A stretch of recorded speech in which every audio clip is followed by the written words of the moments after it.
The following is an encore presentation of Everything Everywhere Daily. This week, I'm going to be publishing some of my favorite episodes from 2021, and I will be back again with brand new episodes on Monday, January 3rd, 2022.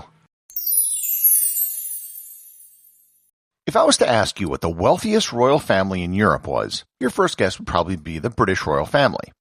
But it isn't. It also isn't the royal families in Spain, the Netherlands, Belgium, Sweden, Norway, or even the wealthy enclave of Monaco. The richest royal family is also the unlikeliest. Learn more about Liechtenstein and how their family got so wealthy and why the country even exists on this episode of Everything Everywhere Daily.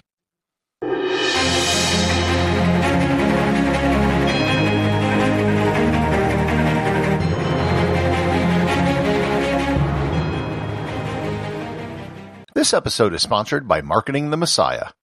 My friend Cameron Riley is the godfather of history podcasting.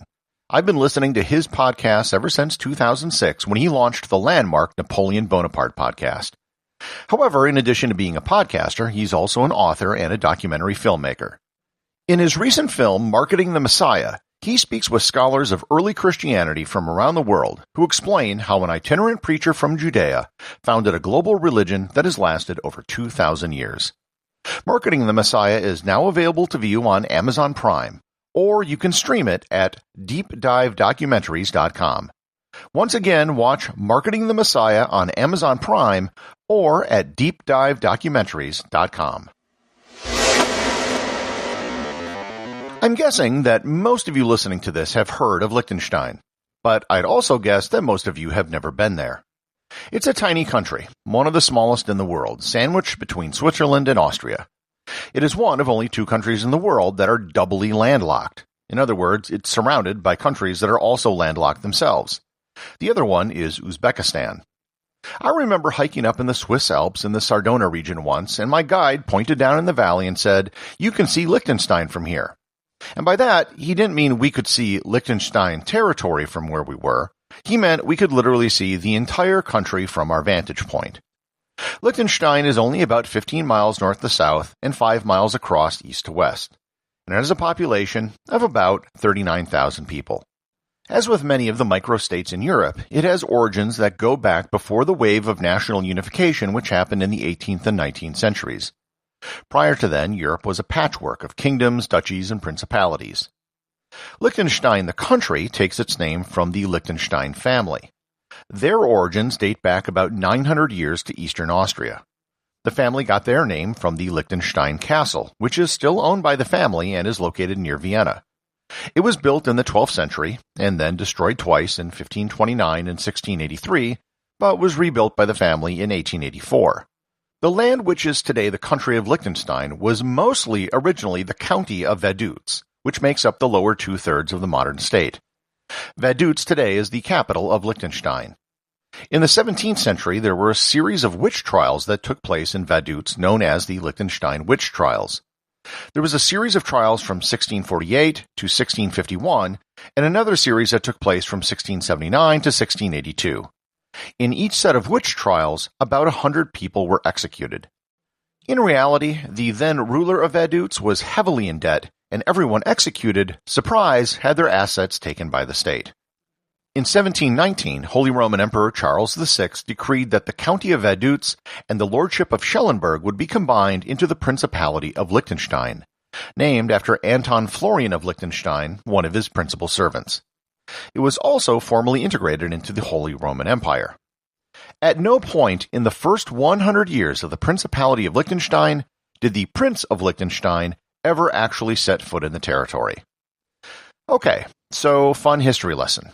But as is the case with other microstates that I've covered in the past, such as San Marino and Andorra, the big question is, how did this country manage to survive to the modern day? And why wasn't it merged into something bigger like Germany or Austria? As with both Andorra and San Marino, the answer has to do with Napoleon. After Napoleon's victory at the Battle of Austerlitz in 1805, the Holy Roman Empire effectively ceased to exist. Prior to the battle, Liechtenstein was almost merged into Bavaria. Instead, it became an independent state in Napoleon's Confederation of the Rhine.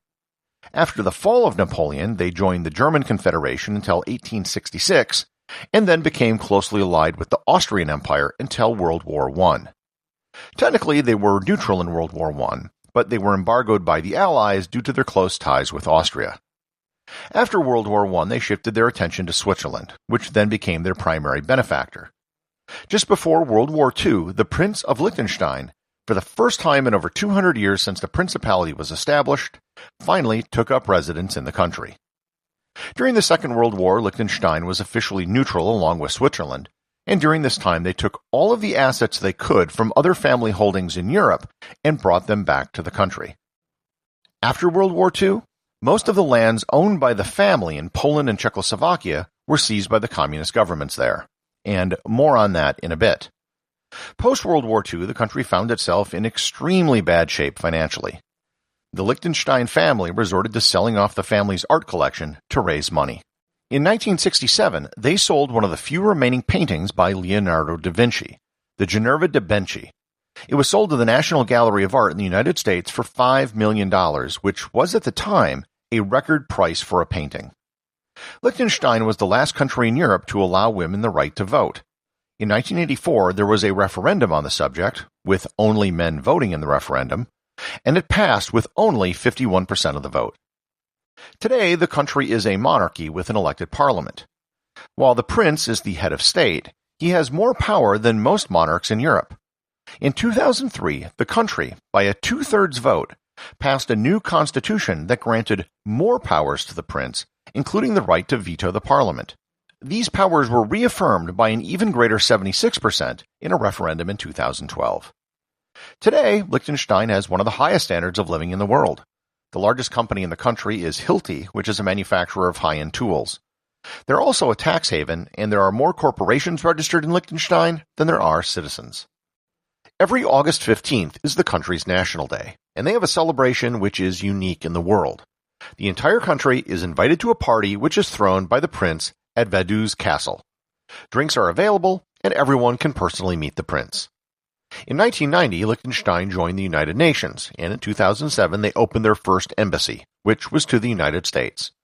They currently have embassies in Austria, Germany, Switzerland, and Belgium as well. In all other countries, they are represented by Switzerland. While Liechtenstein has been neutral for most of its history, they have been accidentally invaded on several occasions by Switzerland. In 1968, 5 artillery shells accidentally hit a ski resort, which damaged some chairs.